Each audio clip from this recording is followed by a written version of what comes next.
ఒక్క మాటలో చెప్పాలంటే ఇవాళ ఈ రాష్ట్రంలో కేవలం రియల్ ఎస్టేట్ దందా నడుస్తుంది.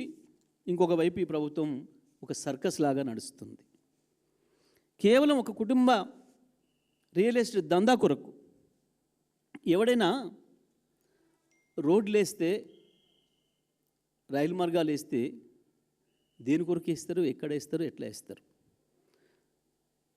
ఇండ్లు లేని కాడ రోడ్లు వేసేటోని ఈ ప్రపంచంలో మనం చూసినామా? మనం జనావాసాలు లేని కాడ రోడ్లు వేయడం అనేది ఎవడన్నా బుర్రమునోడు చేసే పనేనా? ఇప్పటివరకు మనందరికి జ్ఞాపకం వచ్చిన కానించి, జ్ఞాపకాలు ప్రారంభమైన కానించి ఏ రోడ్లు ఉండే, ఎట్లయినా ఇవ్వాలా? మొదలు ఒక పంచాయతీరాజ్ రోడ్డు ఉండే, కొద్దిమంది బండ్లు ఎడ్లు చిన్న చిన్న నడిచిన్నాడు. ఆ తర్వాత అవసరాలను బట్టి, అవసరాలు పెరుగుతున్న కొద్దీ బీటీ రోడ్ చేసుకున్నాం దాన్ని. ఆ తర్వాత ఇంకా కొంత ట్రాఫిక్ పెరిగిన తర్వాత R&B తీసుకొని R&B రోడ్ చేసింది దాని స్టాండర్డ్లో. ఇంకా అవసరాన్ని బట్టి దాన్ని డబుల్ రోడ్లు చేసుకున్నాం.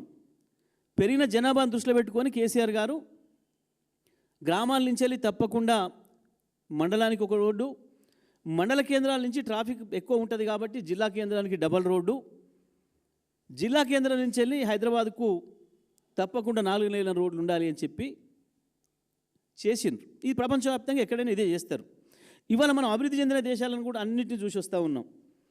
మనం అమెరికాకు పోండి, ఇంగ్లాండ్కు పోండి, కెనడాకు పోయింది, ఆస్ట్రేలియాకు పోయింది, చైనాకు పోండి, రష్యాకు పోండి. అవసరాలు పెరిగిన కొద్దీ రోడ్డును వెడల్పు చేసుకుంటూ పోతారు. ఇప్పుడు మనం ఈ విజయవాడ హైవే చూస్తున్నాం. ఈ మధ్యన వెడల్పు కార్యక్రమం మొదలుపెట్టిండ్రు. అంతెందుకు ఇవాళ ఎయిర్పోర్ట్లోకి పోయే రోడ్డు చూస్తున్నాం.